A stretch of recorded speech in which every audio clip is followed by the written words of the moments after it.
everyone, it's Coach Fred here, and today we're going to be talking about all different types of linear equations.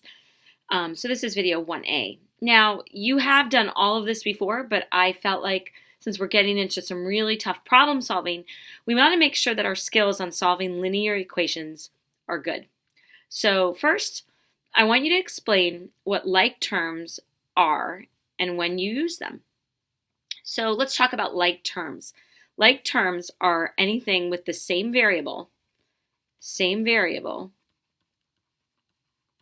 raised to the same exponent.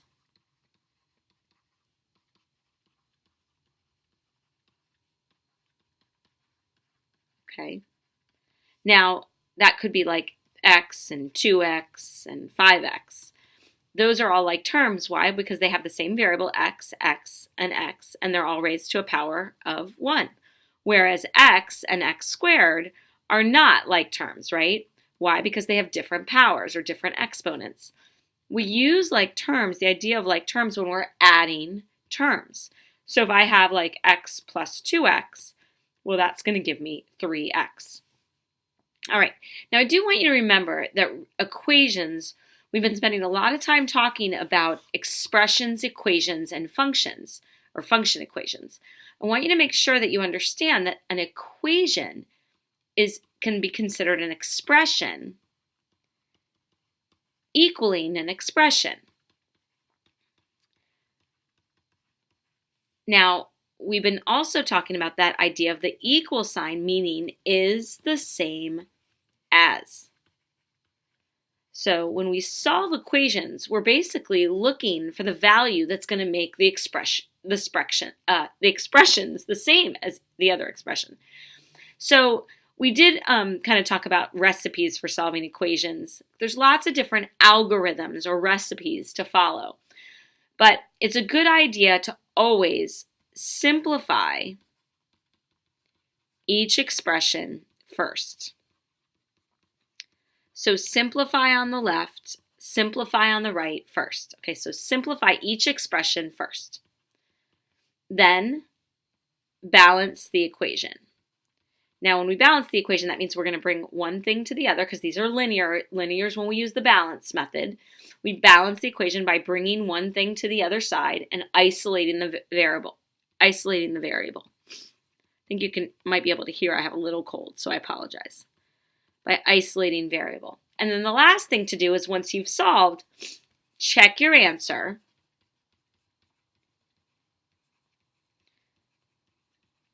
To make sure it gives you a true equation.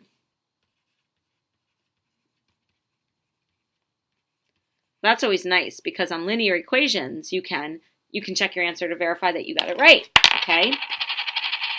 All right, so let's move on. Now, one thing we do have to remember when we're solving linear equations is that we don't always get an answer, okay? So it's good to know that there's 3 possible outcomes when you're asked to solve a linear equation.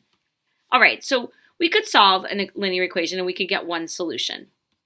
Now remember, linear equations won't have more than one solution. So if I give you like so 2x plus 5 equals 11. You can solve this equation by balancing, by bringing the 5 to the other side, isolating the variable, and then dividing to get 3. And now if I plug 3 in, I know that 2 times 3 is 6 plus 5 equals 11. It's a true equation. But there's 2 other things that can happen. You could get no solution, which means you can't find an answer. You might get something like this. It might look like this.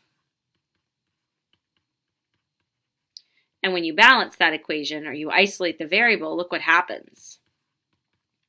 You immediately are left with 5 equals 7, which is an untrue equation. So it's not true. It means it has no solution. But you could also get infinite solutions. I'm going to use the symbol for infinity. That means all real numbers are answers. All real numbers are answers. We sometimes call it the identity. Okay? And that might look something like this. Now, I'd like you to look at these two and look at the difference between them. We're going to talk about that tomorrow in class. I want you to be able to recognize these answers pretty quickly, okay? All right, now most of the equations I'm going to talk about you've done before. All right, so here's a very basic equation. I've got variables on both sides, but remember, we want to think of it as expression equals expression. So simplify each expression first, then balance or isolate the variable, and then solve and check.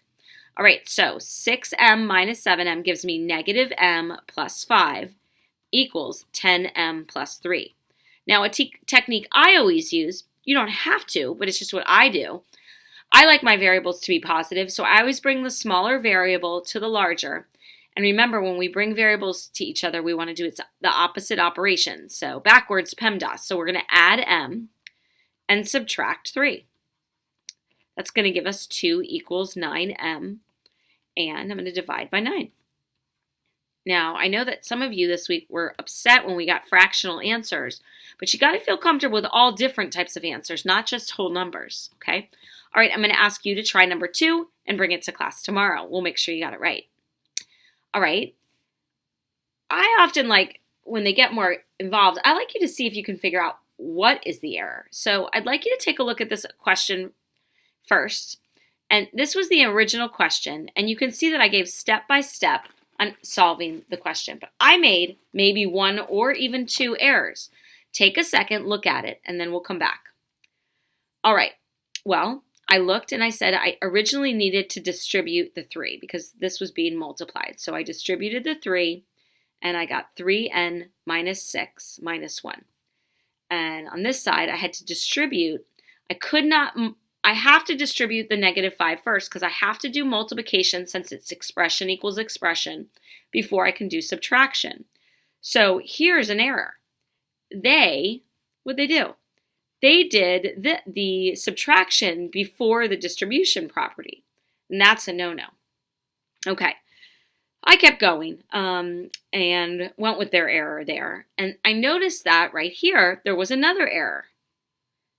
Negative 6 and negative 1 should have given me negative 7, and instead they got negative 5. Now, if we follow what they did next, they did bring the negative 3n to the other side and got 6n. They did bring the 5 to the other side by addition and get negative 10. And then they divided by 6, and then they simplified. But it's really good to pay attention to errors, because if we can find errors, then we're going to get really good at solving equations. Okay. More involved equation involved the distributive property, which I love. Again, we need to distribute the 3, which means multiply. You might see me using arrows. I always use them. Helps me remember not to miss anything, which is a common mistake. I want to make sure I don't add the 30 plus the 7, because if it's expression equals expression, I have to follow order of operations on each side. So multiplication does have to come before addition. So I get 30 plus 7x minus 7. And then I isolate the variable. So I'm going to bring the smaller to the larger by doing its opposite. Actually, I should have simplified on this side first to get 23 plus x. I should have combined these guys. Combined because they are like terms.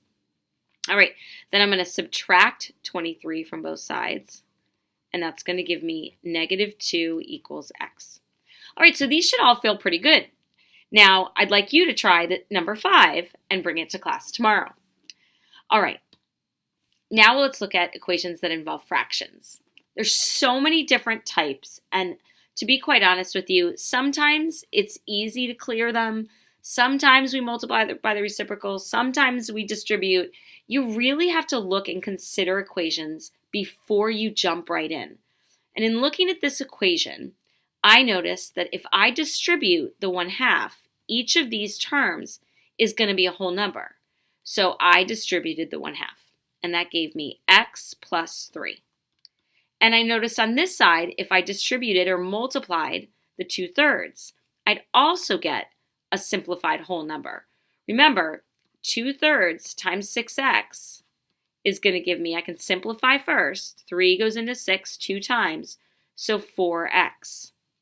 Minus, I can do 2/3 times 12 over 1, 3 goes into 12 4 times. 2 times 4 is 8. Much easier equation. I didn't have to clear. I had to distribute. All right, so now I'm going to subtract x on both sides.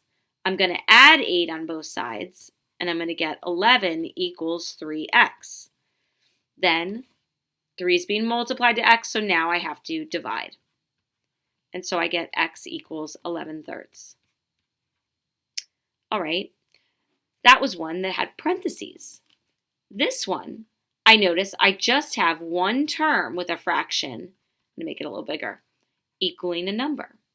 Now, you certainly could clear fractions here by just multiplying by 4, but because there's no other terms there, you also can use the property of reciprocals to get the number 1. So I know that if I multiply 3/4 times 4/3, the 4 cancels, the 3 cancels, I get x. But remember, because it's an equation, whatever you do to one side, you have to do to the other. So I can multiply this side by 4/3. Simplify first. So 3 goes into 27 9 times into itself once. Then 9 times 4 was 36. Now, you can only do this reciprocal process if there's no other terms. I like to think of it as single term equals single term. Otherwise, it gets really tricky, okay? All right, I'd like you to try number 8 and bring it to class. All right, one more and then we'll be done today. So we're going to look at question number 9.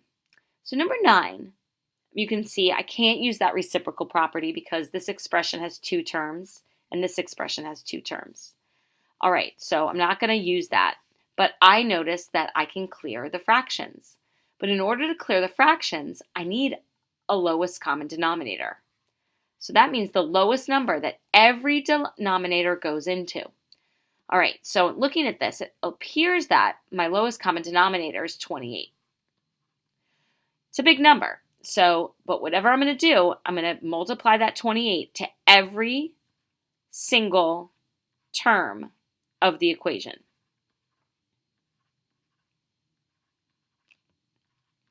All right, so 28 times 2 7ths. 7 goes into 28 4 times. 4 times 2 gives me 8, so 8x. All right, 28 times a half is 14, right? 28 times 3/4. You see me doing the work on the side. I absolutely will do that. 4 goes into itself once. 4 goes into 28 7 times. Okay. So 7 times 3 gives me 21x. And then 28 times 1 gives me 28. I don't want to miss any term, even whole numbers. All right, now I'm going to combine like terms on each side. So that's going to give me 22x equals 21x plus 28. Then I'm going to isolate the variable. So 21x, I'm going to subtract on both sides. There's that algorithm. And that gives me x equals 28. Now, if I plug 28 in for x, it should give me a true equation. All right, all I want you to do is now to try number 10, and we're going to go over number 11 when you get to class tomorrow. All right, guys, hopefully that wasn't too long for you. Have a great day.